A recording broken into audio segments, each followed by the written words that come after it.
Hello, this is David Kay, your favorite button accordion busker. This is Successful Busking, that's the name of the series. One of the things I want to talk about is instruments. Now, a lot of people play guitar. They play folk guitar, they play rock guitar, maybe they play bass guitar. However, I think that has worn out a lot, which is one reason why people may not get very good tips. There's a philosopher, a guy you may have heard of, named Jerry Garcia.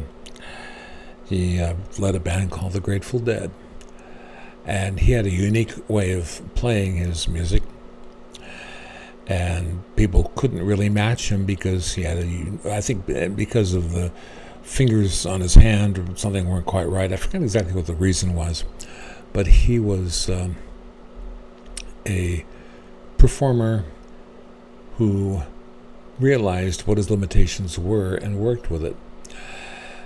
And his philosophy was, don't be the best at what you do. Be the only person who does what you do. Now, I play my music in communities on the edge of Silicon Valley, California, not far from the huge Tesla plant, not far from the headquarters of a lot of tech companies.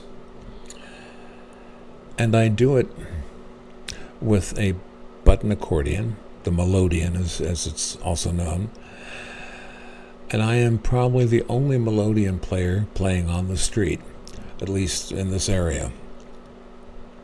That's extremely important because people like unusual instruments. They're intrigued by them. They're intrigued by the unusual sounds. That's very important because you don't want to be Joe, random guitar player. You want to do something special. Let me switch my hand here for my microphone. I know a guy, I know one person now currently who plays the saw, the regular saw that you saw wood with, okay?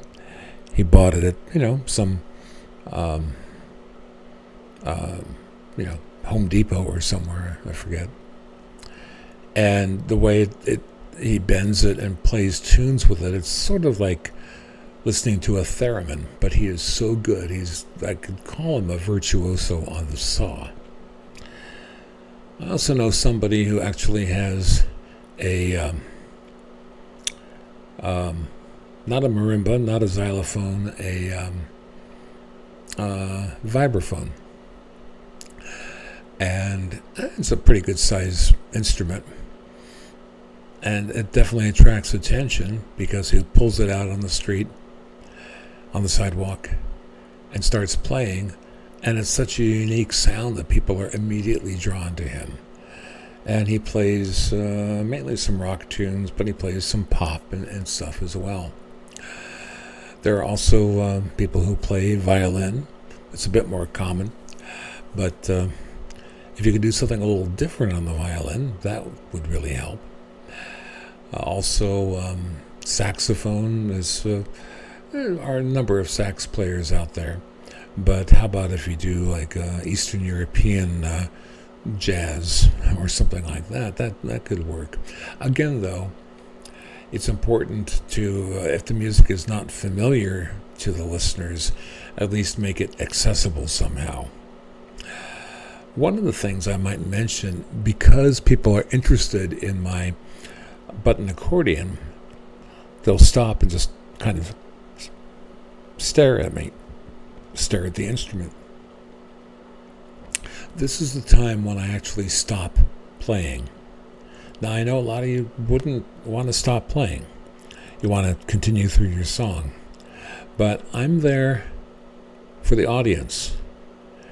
They're not there for me. Okay? So what I do is I'll stop and I'll describe the instrument.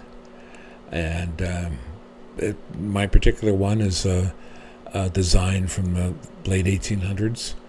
But my instrument is about 25 years old. So what I do is explain how it's played, why it's different from a regular accordion, and why I can't play a regular accordion, and the regular, what they call the piano accordion players, can't play what I do. And people are intrigued, and I happened to play some TV theme song. I forgot what it was, and this woman was so impressed that she tipped me $10 just for playing the song. And it was a matter of just moments. She's there, and then suddenly 2 or 3 more people show up because, well, what's going on? Checking out this instrument, whatever. And so when you start drawing a few extra people, your tips will also go up that way as well. So if you have the ability to play another instrument, then I would suggest doing so. One thing that I can do is I don't need amplification because my accordion is loud enough. If you do play guitar, I would suggest you might consider getting a like a dobro or resonator guitar, since it is louder and you won't need amplification, because a lot of jurisdictions don't allow it. They don't want people, because they've had bad experience with people blasting. But with the resonator, you don't have that problem. So that's one example of something you can do if you do play a conventional instrument. But there are a lot of other things out there, xylophone maybe, harmonica for that matter, especially if you're really, really good at it. Harmonica could be very good, and it's so simple to play. You don't have to carry much with you. Just a harmonica actually, gets several in several different keys. That is always good. That way you can vary your sound a bit. Also, let's see, what other instruments? Somebody I knew played the oboe, which is probably one of the most difficult instruments to play. He did it very, very well. Also, if you can do amplification where you'll be playing, of course the keyboard always works well, especially if you can, patch in different kinds of instrument sounds. That's always very helpful.